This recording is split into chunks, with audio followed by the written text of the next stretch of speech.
Muy buenas noches, ingeniera Edith Bernal Jiménez. Mi nombre es Jessica Yanet Murillo Santisteban, del quinto ciclo de producción agropecuaria. En esta oportunidad voy a exponer acerca de la enfermedad del oidium en la unidad didáctica Manejo y Control de Enfermedades Agrícolas. Primeramente, iniciamos hablando qué es una enfermedad.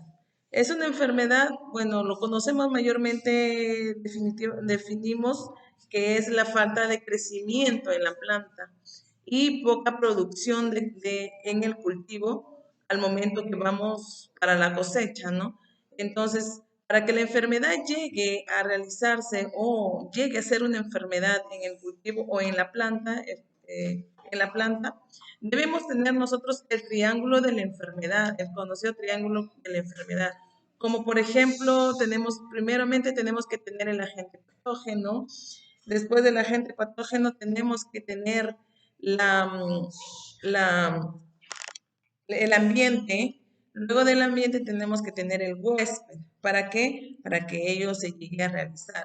Nosotros tenemos esto, los principales agentes causales para la enfermedad, bueno, es la bacteria, el virus, el nemátodos y los hongos.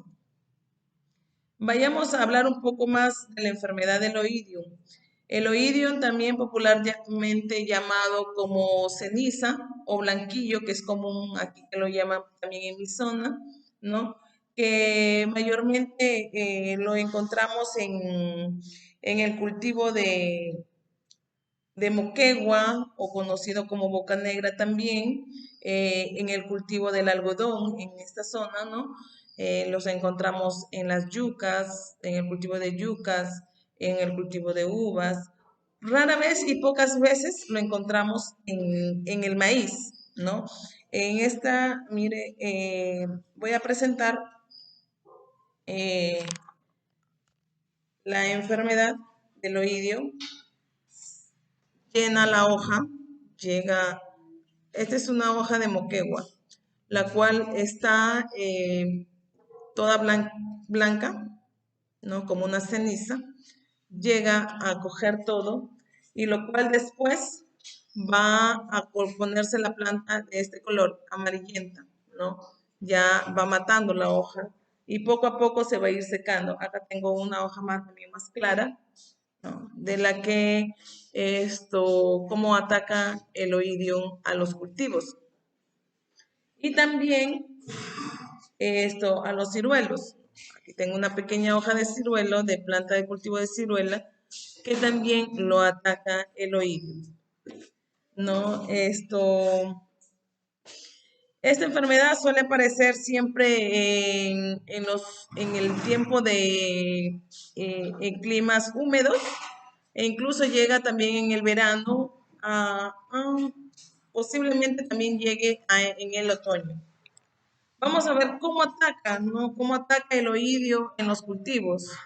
No, el oidio crece en las hojas de las plantas y afecta el rendimiento, ya que reduce la capacidad de fotosíntesis de la planta hasta llegar a dejar completamente sin luz y por lo tanto matar a la planta, ¿no? A la hoja en este caso, y poco a poco ir matando a la planta.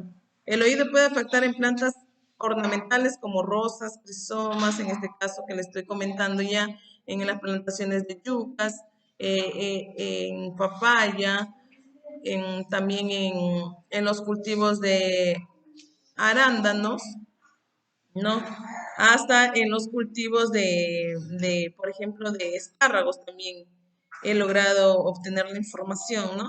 Y cómo más o menos esto, no, cómo más o menos tenemos que ver eso,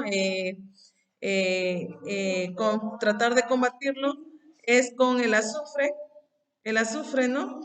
En este caso, colocando el azufre para poder combatir el oidio, para prevenir más que nada, ¿no?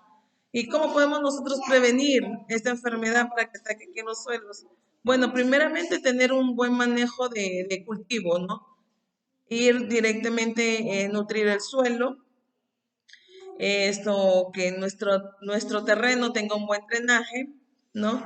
Y que las plantas la adecúen a una ventilación y luz, ¿no? Y sembrarla correctamente, pues, ¿no? Realizar inspecciones periódicas de cultivo para mantenerlas sanas, ¿no? Por ejemplo, tampoco vamos a sembrar un cultivo que me va a dar bien excelente en el verano, ¿no? Tener en cuenta el calendario para poder realizar las siembras, ¿no? Bueno, una de mis recomendaciones es, deben eliminarse las partes de las plantas, por ejemplo, si aparece el oidius, la enfermedad del oidius, debemos sacar la planta que ya está enferma porque se suele contagiar. Peor cuando esto no llega a obtener esta enfermedad en nuestro cultivo, debemos sacar la planta para poder evitar que con el aire se contagien las demás, ¿no? Para evitar esa enfermedad en nuestro cultivo. Bueno, aquí vemos también, aquí he puesto, por ejemplo, un ejemplo también de la uva, ¿no? Cómo llega a ser atacada del oidio. Y bueno, sabemos que el nombre científico de la uva es Vitis vinifera, y más o menos de los frijoles que he hablado, que es la boca negra, y que llega a ser un conjunto de frijoles, se le conoce con su nombre científico Pinna umbellata, y también las yucas, también el nombre científico es Manihop esculenta. Bueno, esa es toda mi exposición, señora ingeniera, perdón, Edith. Muchas gracias. Me despido de usted con un fuerte abrazo.